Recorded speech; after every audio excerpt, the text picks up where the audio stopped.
이곳은 원주시가 역점적으로 추진한 문막 화훼 특화 관광단지 조성사업 부지입니다. 지난 2016년 이 일대가 관광단지로 지정되면서 사업이 본격화됐는데 사업자가 3년이 다 되도록 토지를 확보하지 못해서 사업이 백지화될 위기에 놓였습니다. 원주 문막 화훼 특화 관광단지 조성 사업은 문막읍 궁촌리 일대 187만 제곱미터 부지에 생산, 유통, 기반시설을 갖춘 화훼단지를 만들고 숙박, 공원, 상업시설 등 화훼를 테마로 한 관광지를 조성하는 사업입니다. 2013년 민간사업자와 원주시가 주주로 참여한 특수목적 법인이 설립됐고 2016년 강원도가 사업부지 일대를 관광지구로 지정하면서 개발이 급물살을 타는 듯 했습니다. 그런데 지구 지정 다음 단계인 관광단지 조성계획 승인을 앞두고 사업은 표류하기 시작했습니다. 관광진흥법상 사업자는 지구 지정 만료 시한 안에 각종 영향평가 결과와 토지 확보 내용 등을 담은 구체적인 조성 계획을 제출해야 합니다. 그러나 결국 강원도는 지구 지정 3년 만인 지난 4일 관광단지 지구 지정을 취소했습니다. 원주시가 사업자에게 받아 제출한 관광단지 조성계획 승인 신청이 요건을 충족하지 못했다는 이유인데 문제는 토지 보상입니다. 사용권으로 들어오는 거는 사용권 100%여야 되고 토지 확보로 들어오는 거는 사유지의 3분의 2 이상의 취득을 해야 되는 거고. 사업자가 제때 일정 규모의 토지 매입을 하지 못하면서 정상적인 인허가 절차를 진행할 수 없게 된 겁니다. 사업 추진 5년여 만에 이뤄낸 관광단지 지구 지정이 효력을 잃게 되면서 사업은 원점으로 돌아가게 됐습니다.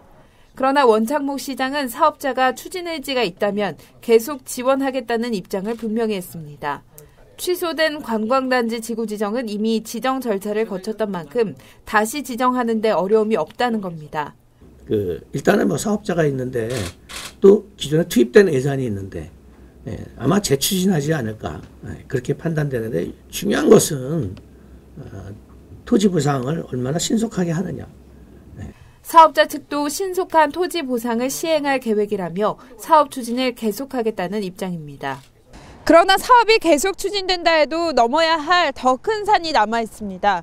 바로 화훼단지의 난방시설 문제입니다.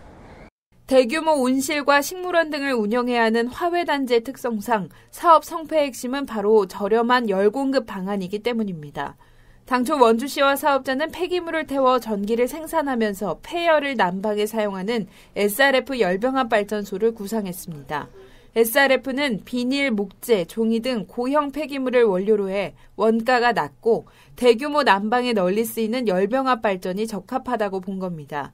그러나 고형 폐기물을 태우는 과정에서 유해물질이 나올 수 있다는 우려가 제기되면서 시민사회가 강하게 반발했습니다. 더욱이 지난해 고형 폐기물 연료를 신재생 에너지에서 제외하고 인구가 밀집한 수도권 등에서 사용을 제한하는 내용의 법안이 제정돼 부정적 인식은 더욱 확산됐습니다. 급기야 원주시는 시민사회와 원주시 의회의 반대에 따라 SRF 열병합 발전소 건립을 포기하겠다고 지난해 선언하기도 했습니다. 그런데 발전소 사업자가 사업을 강행하겠다며 환경부 통합환경허가를 신청했습니다. 원주시는 법적 요건이 충족되면 고형 연료 사용 허가를 해줄 수밖에 없다는 입장입니다. 그러나 관광단지 조성 사업 자체가 좌초될 위기에 놓인 상황에서 열병합 발전소 건립 추진도 현재로서는 명분을 잃게 됐습니다. 화훼단지 없는 열병합 발전소는 있을 수도 없고 또 한다라고 하면 결국은 의회를 무시하고 의회하고 약속을 저버리는 거니까 그건 있을 수가 없다고 봅니다.